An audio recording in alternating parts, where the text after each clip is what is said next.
तो the Sabarmati report, जिसका काफी लंबे वक्त से इंतजार था, गोधरा जो कांड है उसका कोई सच सामने आएगा, और जबकि वो जलाई गई थी। और एक हिंदी पत्रकार है। इस प्रकार दोनों मिलकर गोधरा कांड की सच्चाई तक पहुंचते हैं। इसकी कहानी और प्रस्तुति में काफी कुछ कमियां हैं, लेकिन इसको एक बार देखने के लायक तो जरूर बना देती है।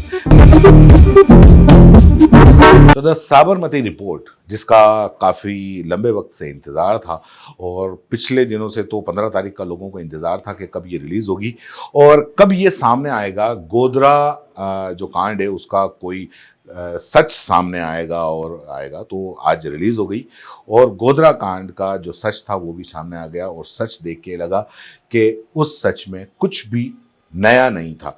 यानी कि जो पहले से मीडिया के अंदर मौजूद है वो सारा के सारा वैसा ही बताया गया है।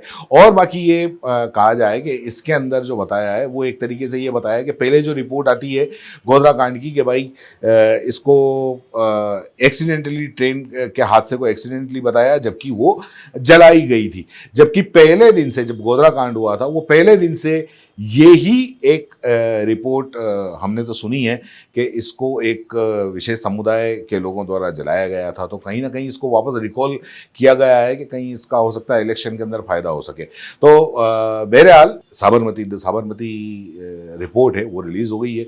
लोगों के मिले जुले रिएक्शंस आ रहे हैं। देखना चाहिए, नहीं देखना चाहिए, ये तो आप खैर तय करें। मैं आपको इस फिल्म का पूरा बता देता हूं कि फिल्म के अंदर क्या है। फिल्म की अगर कहानी की बात करें तो गोधरा में 27 फरवरी 2002 को साबरमती एक्सप्रेस की S6 बोगी में आग लगने से 59 कार सेवकों की मौत हो जाती है।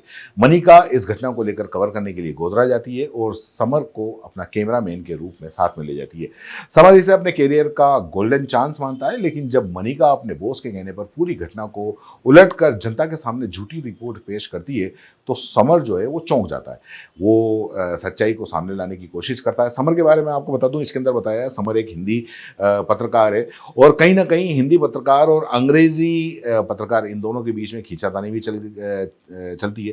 क्योंकि जब 2000 के का जो वक्त था, उस वक्त ये था कि अंग्रेजी पत्रकारों को बहुत बड़ा माना जाता था, हिंदी पत्रकारों को पानी कम चाय माना जाता था। लेकिन अब खैर ऐसा नहीं है।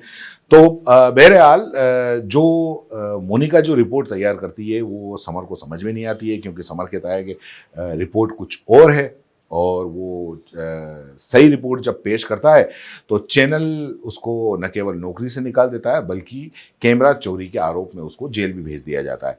अब जब जेल भेजने के बाद में समर बड़ा मायूस सा हो जाता है, उसका जीवन बड़ा संघर्षों वाला हो जाता है।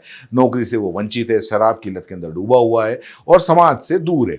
इस बीच नानावटी कमीशन की रिपोर्ट आ जाती है, और झूठी खबर उस वक्त हुई थी, उसका खुलासा होने का डर चैनल के अधिकारी और मोनिका को सता रहा है। मोनिका जो है वो अपने चैनल की नई रिपोर्टर अमृता राशि खन्ना को गोधरा भेजती है ताकि वो अपनी रिपोर्ट को पुख्ता कर सके और राज्य सरकार पर दोष मढ़ सके।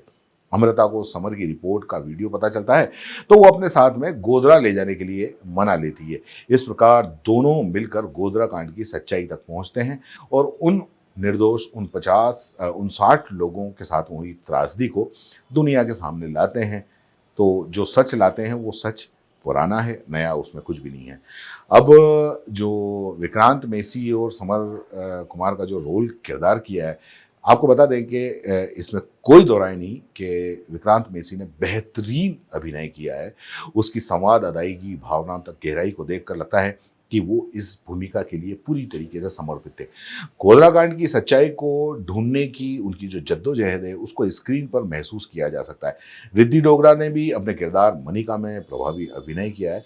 उनकी भूमिका में गहरे नकारात्मक शेड्स हैं, लेकिन फिर भी वो काफ़ी प्रभावित करते हैं। राशि खन्ना ने अमृता का किरदार ठीक ठाक तरीके से निभाया है। हालांकि कुछ जो दृश्य हैं उसमें उनकी भूमिका थोड़ी सी अधूरी लगती है। धीरज सरगना ने फिल्म का निर्देशन किया है और एक संवेदनशील मुद्दे पर ध्यान केंद्रित किया है, या उसको वापस रिकॉल किया है, ये कह सकते हैं। हालांकि फिल्म के पहले भाग में स्क्रीन प्ले और स्टोरी लाइन में कुछ खामियां नजर आती हैं।